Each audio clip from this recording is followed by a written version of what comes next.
Hi, this is Access All Areas, brought to you by OPSM. We're going to wrap up the week. We're going to look forward to round 8. Damien Barrett with you, and alongside me, as always, 4-time Premiership coach, player of the century, Lee Matthews. Lee, round 8, what excites you most?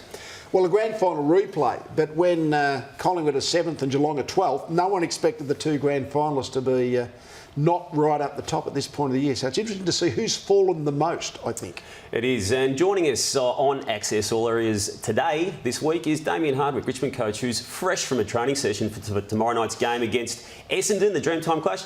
You named an unchanged lineup at selection. Will that stay the case? Yeah, well, at this stage, obviously, we've got a few boys still cooling down. So, look, they'll find out how they pull up tomorrow and then we'll make a decision based from there. But, yeah, all boys trained well today, which was a good sign for us. Yep. Brendan Goddard put the staging issue back on the agenda, and we just want to touch on this before we delve into this Dreamtime game. And I say we want to delve into it because Lee Matthews got in here at 6:30am this morning and found his own footage of a couple of incidents from the 2004 grand final. Let's have a look at you here, Damien. Drawing the free kick. Jason Akamaz was going to kick the goal from 20. Now, I say this as a compliment. I reckon Damien had a terrific ability, great gamesmanship. Drew the free kick. He's not staging it, well, it's not, no, but I'm saying it's a part of the game. What about this one, though? Jonathan Brown gets you, and might have been a little bit dive there. What do you reckon? Yeah, possibly a little bit, so. And I'm saying to myself, he's conned us again. He has done it to but you were terrific at it. And it's interesting debate, isn't it, about what you can do. We like accentuating free kicks. It's a part of what footballers do if they can, I reckon.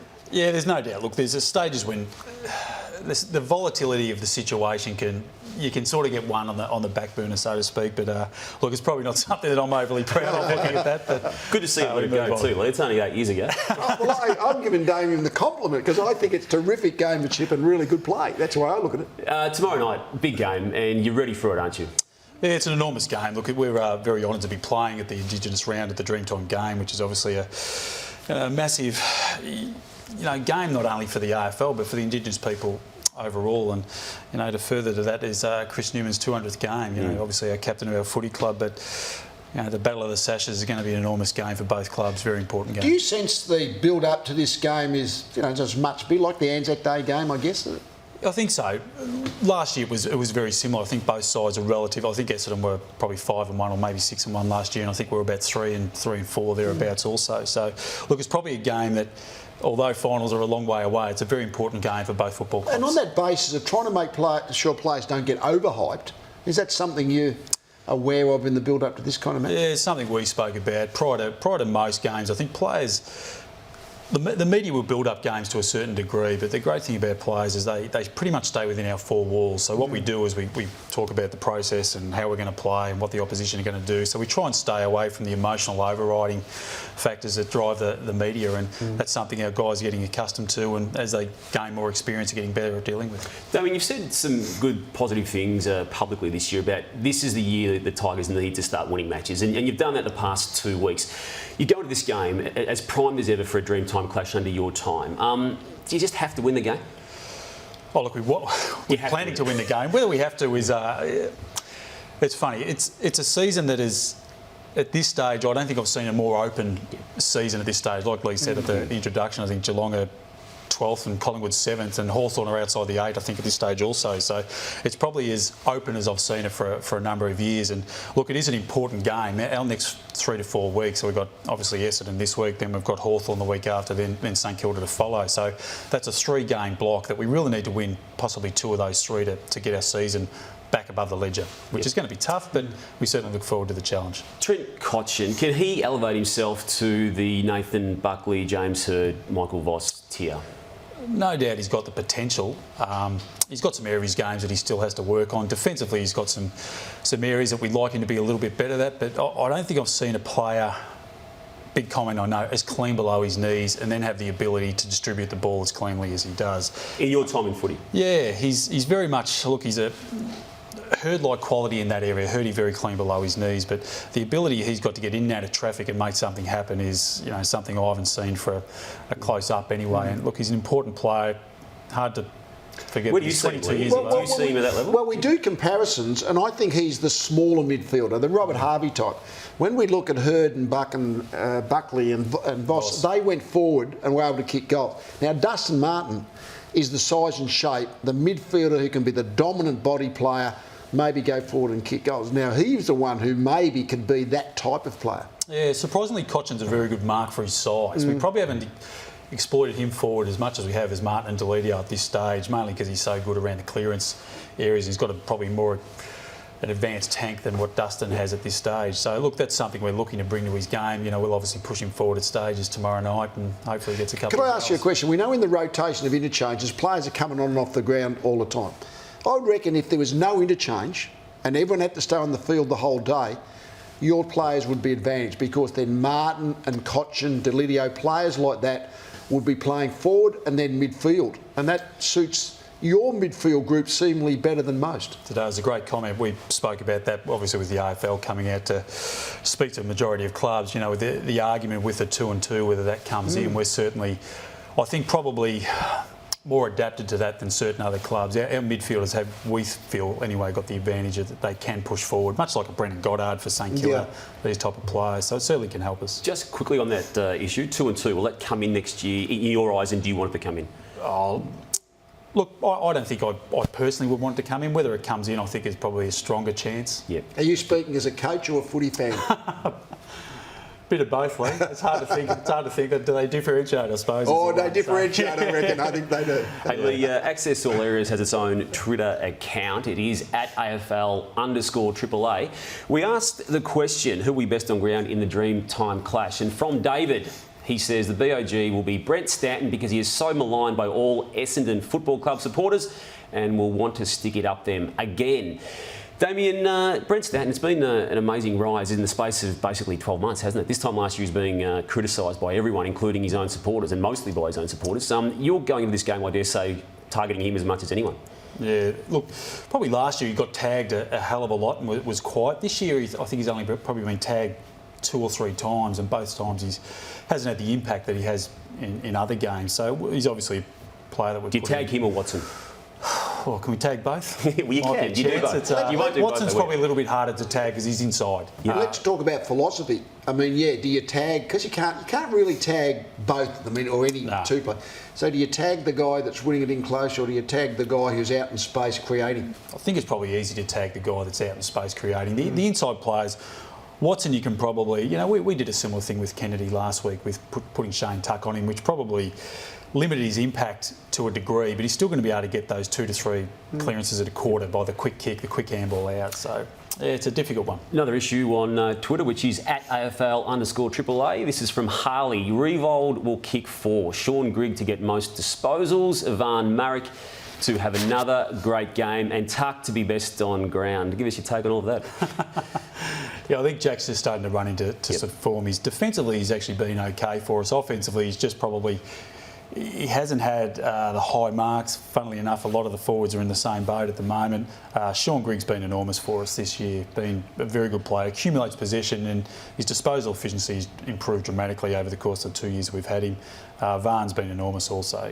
To get him across from Adelaide, it's a real credit to our list management recruiting team. And Shane Tuck's made his comeback from being overlooked to almost integral part of it all. He is. Look, we spoke to Shane obviously a couple of years ago about there's some areas of his game that he had to work on. Defensively, those are the areas. Offensively, got no problem with the way he plays, and he's been fantastic. He's won we have a defensive award on a weekly basis. I think he's won it 3 times, and he really credits himself on that. And so he's been enormous this year. He'll be well and truly up in our best and fairest also. 2 other players I mentioned there. Jack Rewell. Now, it seems to me when I watch Richmond play, he seems to be looking for body contact to try and body his defensive opponent. And I sometimes think to myself, don't try and body, try and go at the footy. How's he? What are your coaches saying to him in that regard? One of Jack's strengths is obviously his ability to laterally move.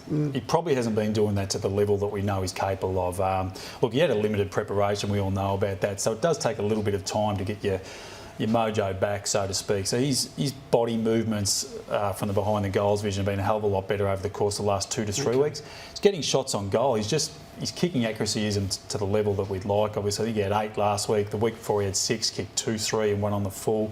So the goals are coming. He's just got to manufacture the scoreboard result. And Ivan Marriage. I mean, he's on value for dollar. He's got to be the recruit of the year. I mean, just the big, strong ruckman. The players seem to love having him in the team because he just gives so much passion to it all. He's a high character person also, got great leadership qualities, and he's just that sort of player we require. We're probably asking Angus Graham and Andrew Brown, who are young ruck-wise, to play above their years. And Ivan's obviously come in, been in the system 7 or 8 years, played finals football, so he's been enormous for us. And he just gives us that contest we're after, capable at ground level, very good mark overhead, so we've been really happy. And just the way the system works, when would you have first targeted that name as a possible recruit?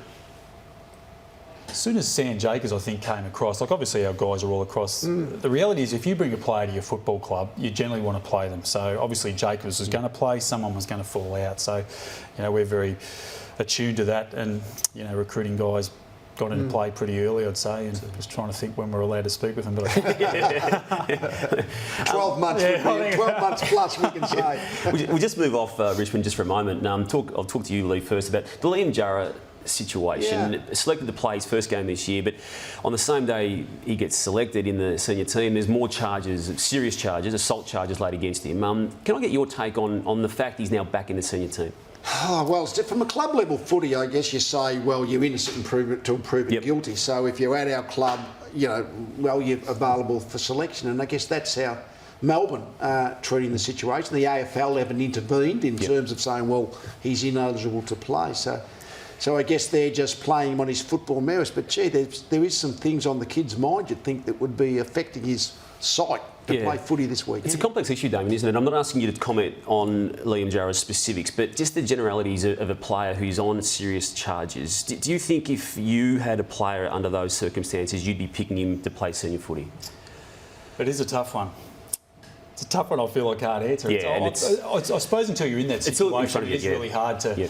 Because you can certainly have your processes in place, but if it is your best player, like for example, what happens then? So it's probably a moral call as well as a innocent until proven guilty call also. So look, it's a very tough situation, and each club would probably handle a little bit differently, I'd say. Yep.